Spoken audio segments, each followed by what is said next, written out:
SCP Foundation. Secure, contain, protect.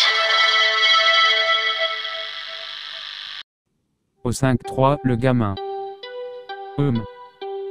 Ascendance européenne apparemment, origine inconnue. Aurait autour de 17 à 19 ans, bien que sans doute plus vieux. Toujours doté de cheveux blonds, de lunettes, d'une veste en jean rapiécé et d'une seule boucle d'oreille en os. Jamais aperçu en personne, communique exclusivement par le biais d'un ordinateur. Se présente généralement comme un homme, parfois comme une femme, parfois comme non-binaire autre. Il n'explique jamais pourquoi. Un informateur m'a suggéré qu'il s'agissait peut-être d'un bug informatique, j'ai du mal à croire que ce ne soit pas volontaire. Identité de base inconnue. Plusieurs sources affirment qu'il serait mort et existe seulement par le biais d'une matrice de personnalité qu'il aurait créée. Aurait une personnalité excessivement amicale. Généralement. Un membre au 5 relativement actif dans certains sites.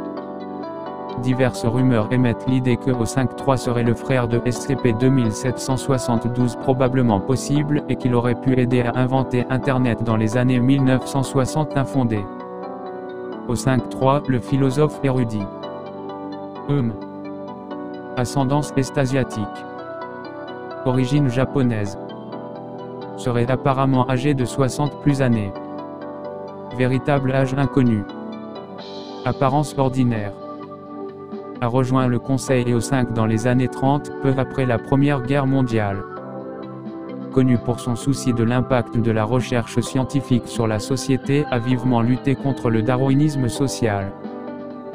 Considéré comme la voix de la sagesse, la conscience du Conseil au 5, même si souvent ignoré par le reste des membres, et même s'il soutient des projets de la Fondation qu'il n'approuve pas lui-même.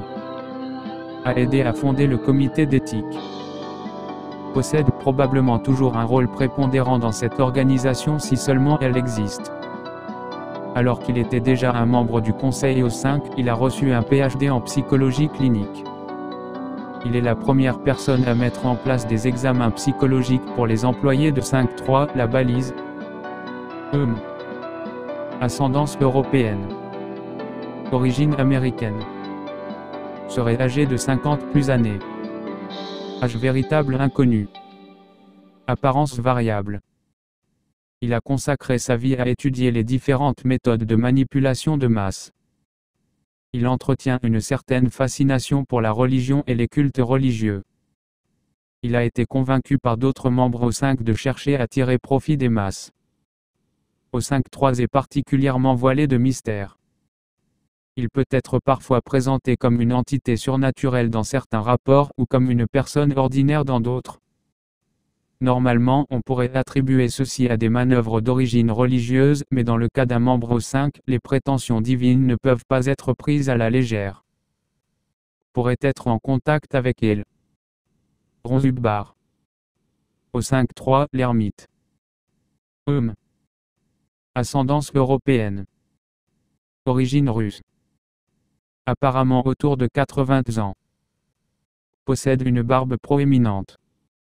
Anciennement affilié aux voyants du Tsar. Signataire de la Convention de la Cité interdite. Se rallie à l'avis général assez facilement, même si le dit avis n'était pas à l'origine son premier choix. Il n'interagit directement qu'avec les autres membres du Conseil au 5, il utilise des messages écrits pour donner des ordres à ses subordonnés. Il est de notoriété qu'il passe son temps au QG du cartel. Peut-être garde-t-il les secrets du groupe.